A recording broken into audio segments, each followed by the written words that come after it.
नई ट्रेन। ये ट्रेन रोज रुकती है नए स्टेशन पर, मिलाती है आपको एक नई कहानी और कई नए किरदारों से। तो सब सवार।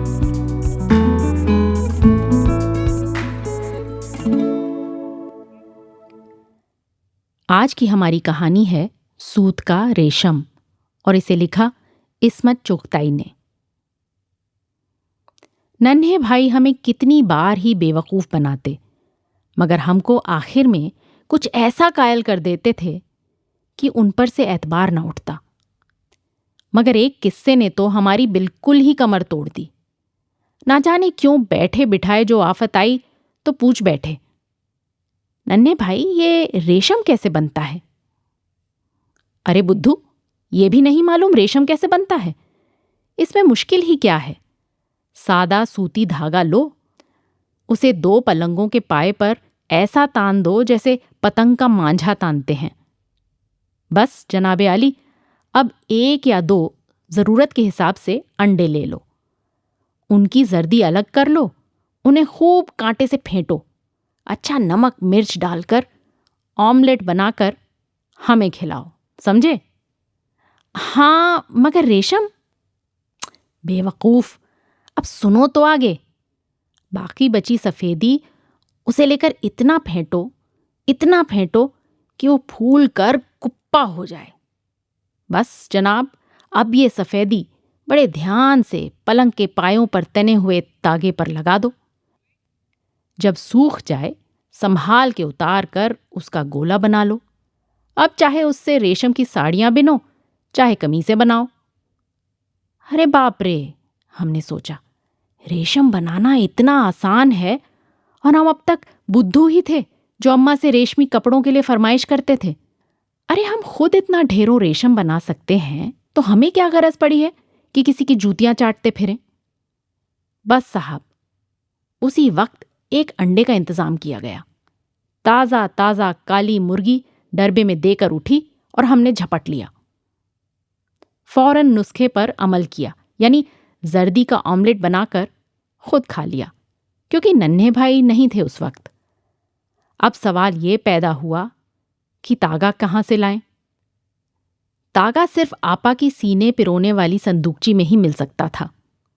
सख्त मरखन्नी थी आपा, मगर हमने सोचा नर्म नर्म रेशम की लच्छियों से वो जरूर नर्म हो जाएंगी। क्या है, हम भी आज उन्हें खुशी क्यों ना कर दें? बहुत नाराज रहती हैं हमसे। बदकिस्मती से वो हमें अपना दुश्मन समझ बैठी हैं। आज हम उन्हें शर्मिंदा करके ही छोड़ेंगे। वो भी क्या याद करेंगी कि किस कदर फर्स्ट क्लास बहन अल्लाह पाक ने उन्हें बख्शी है, जिसने सूत का रेशम बना दिया। आपा जान सो रही थी और हम दिल ही दिल में सोच रहे थे कि रेशम की मलाई लच्छियां देखकर आपा भी रेशम का लच्छा हो जाएंगी और फिर हमें कितना प्यार करेंगी। सख्त चिपचिपा और बदबूदार था रेशम बनाने का ये मसाला। अनाड़ी होने की वजह से आधा तागा तो उलझकर बेकार हो गया, मगर हमने भी आज तय कर लिया था कि अपनी काबिलियत का सिक्का जमा कर चैन लेंगे।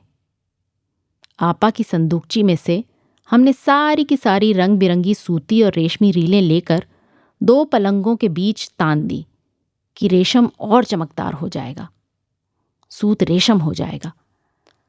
अब हमने अंडे की फेंटी हुई सफ़ेदी से ताने हुए तागे पर खूब गस्से देने शुरू किए।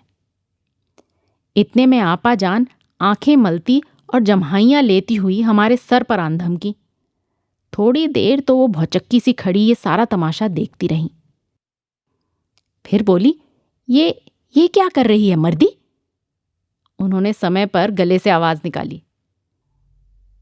रेशम बना रहे हैं, हमने गर्व से कहा और सारा नुस्खा बताया। और फिर घर में वो कयामत आई जो अक्सर हमारी छोटी मोटी हरकतों पर आ जाने की आदी हो चुकी थी। नाशुक्री आपा ने हमारी सख्त पिटाई की। घर में सब बुजुर्गों ने सर पर हाथ फेरते हुए कहा, रेशम बनाने चली थीं, अपने कफन के लिए रेशम बना रही थी चुड़ैल। लोगों ने जिंदगी दूभर कर दी, क्योंकि वाकई रेशम बुनने की बजाय तागा बर्तन मांजने का जूना बन गया। हमने जब नन्हे भाई से शिकायत की तो बोले, कुछ कसर रह गई होगी, अंडा बासी होगा। नहीं, ताज़ा था, उसी वक्त काली मुर्गी देकर गई थी। काली मुर्गी का अंडा? पगली कहीं की, काली मुर्गी के अंडे से कहीं रेशम बनता है? तो फिर? हमने बुद्धुओं की तरह पूछा। सफेद झक मुर्गी का अंडा होना चाहिए। अच्छा, और क्या? और ऑमलेट तुम खुद निगल गई? हमें खिलाना चाहिए था, तब रेशम बन जाता। और क्या? भैया ने कहा, और हम सोचने लगे। सफेद मुर्गी कमबख्त कुड़क है, अंडों पर बैठी है, न जाने कब अंडे देने शुरू करेगी। खैर, देखा जाएगा। एक दिन आपा को हमें मारने पर पछताना पड़ेगा। जब हम सारा घर रेशम की नर्म नर्म लच्छियों से भर देंगे तो शर्म से आपा का सर झुक जाएगा और वो कहेंगी, प्यारी बहन, मुझे माफ कर दे, तू तो सचमुच हीरा है। तो बच्चों, अगर तुम भी रेशम बनाना चाहते हो तो नुस्खा याद रखो, अंडा सफेद मुर्गी का हो। अगर फिलहाल वो कुड़क है तो इंतजार करो, और जर्दी का ऑमलेट नन्हे भाई को खिलाना। खुद हरगिज हरगिज ना खाना, वरना मंतर उल्टा पड़ जाएगा और हालात निहायत भोंडी सूरत अख्तियार कर लेंगे। फिर हमें दोष न देना।